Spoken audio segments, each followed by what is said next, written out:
La Speedmaster Mono Contatore, ça c'est un modèle extrêmement rare. Et aujourd'hui, Gaëtan va nous expliquer pourquoi est-ce qu'il est rare. Ah, ben écoute, ça c'est vraiment quelque chose d'hors du commun et je pense que tu n'en verras pas d'autres. Ah, c'était la première et probablement la dernière. Voilà, alors pourquoi monocontatore, et c'est les Italiens qui ont donné ce surnom, c'est parce que c'est un cadran qui a en fait un seul compteur, donc un totalisateur des minutes à droite, et c'est tout. Donc un chrono avec un seul compteur. Et qu'est-ce que c'est? Eh bien, c'est un cadran prototype. En fait, il faut savoir que dans les années 60, les marques horlogères comme Omega, Rolex, etc., ils faisaient appel à des sous-traitants pour produire les différents éléments, les boîtiers, les cadrans, les aiguilles. Donc les boîtiers étaient faits par Huguenin Frères, Central Boîte, les cadrans principalement par Singer, les aiguilles par Fiedler. Donc c'était toutes des petites entreprises en Suisse qui étaient spécialisées là-dedans. Et donc qu'est-ce qu'elles faisaient ces entreprises? Parfois, elles créaient des nouvelles choses, des cadrans un peu spéciaux, des boîtiers hors du commun, et elles allaient les présenter aux entreprises qui décidaient si ça leur plaisait ou pas. Et donc en fait, il y a un article très bien fait, dont on va mettre le lien dans la vidéo. Je vous mets le lien en dessous, ouais, un article. Sur Rolex Passion Report, qui parle de ces cadrans prototypes produits par l'entreprise Singer.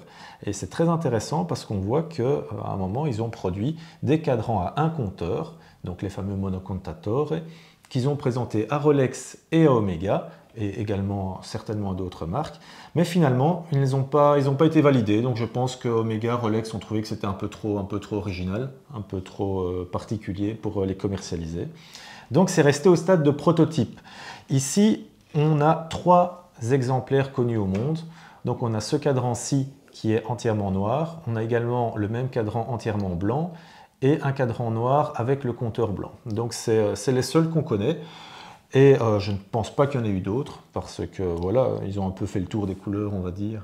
Ils étaient dans la fameuse farde alors, ils étaient dans les fameuses fardes, donc c'est des cadrans qui étaient, comme on le voit dans l'article, dans des petites fardes numérotées, Singer, et qui étaient comme ça présentés aux manufactures. Alors la question c'est, est-ce que ces cadrans ont été montés dans des boîtiers chez Omega, parce qu'ils avaient peut-être envie de voir un peu ce que ça donnait concrètement, ou est-ce qu'ils ont été montés par la suite par peut-être des employés ou des personnes qui ont racheté les cadrans? Ça, c'est un petit peu le mystère. Mais ce qu'on sait, c'est que ces cadrans sont 100% authentiques. Ils ont existé, il n'y a aucun doute là-dessus, ils sont répertoriés. Donc voilà, ces cadrans sont vraiment des pièces assez exceptionnelles. Et ici, il est dans un boîtier de Speedmaster 105003, donc c'est la fameuse Ed White, avec le calibre 321. Le calibre a dû être un petit peu modifié parce qu'il y a 2 aiguilles en moins, donc ça a été modifié pour que ça puisse... Ouais, ça c'est pas un gars qui fait les cadrans qui va pouvoir faire... non, qui va modifier un 321. Peut-être que c'est Omega qui, lorsqu'ils l'ont emboîté, a fait les adaptations nécessaires. Mais donc voilà, c'est des pièces vraiment exceptionnelles, on n'en voit quasiment pas parce que ces prototypes, ils n'étaient pas vraiment faits pour quitter l'entreprise. Ouais. On n'était pas censé mettre le nez là-dessus en fait. C'était pas le but. Ouais, non, c'était des choses un peu secrètes en fait. Et avec la rareté, est-ce qu'on peut... Donc du coup, je ne peux pas m'empêcher de penser au prix. Si tu devais estimer sa valeur marchande, alors c'est compliqué parce qu'il n'y en a que 3, mais si tu devais donner une estimation vraiment à la grosse louche. C'est très difficile. Je pense que c'est un petit peu ce que des collectionneurs seraient prêts à payer, des collectionneurs, des investisseurs en vente aux enchères par exemple, parce que c'est aussi une pièce qui a une valeur historique immense. Se dire qu'à l'époque, dans les années 60, chez Omega, les dirigeants ont eu ça en main et se sont dit « Ah, est-ce qu'on va le commercialiser ou pas ?» Enfin, donne le prix, Gaëtan, donne le prix. Je te sers.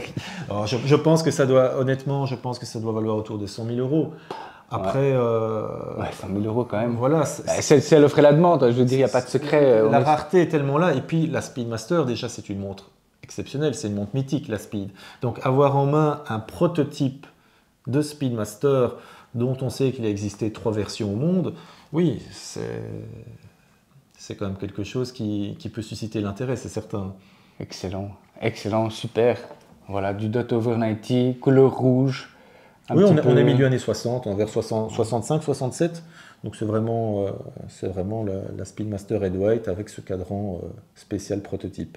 Et puis alors, tu as déclenché une tornade sur Instagram alors? Ah oui, c'est vrai que quand j'ai publié une photo sur Instagram, il y a eu également pas mal d'engouement et de gens qui... Ça a créé en tout cas de l'intérêt, c'est sûr. Tu m'étonnes. Eh bien, on peut dire qu'elle est vraiment unique. Je te remercie beaucoup, Gaëtan, pour ces explications. Mais avec plaisir, Arnaud. Et puis, n'oubliez pas de voir l'article en bas en description pour voir un petit peu les autres montres, les autres cadrans et surtout aussi les autres Rolex, hein, c'est très intéressant. Et je vous dis à très vite pour la prochaine vidéo. Ciao!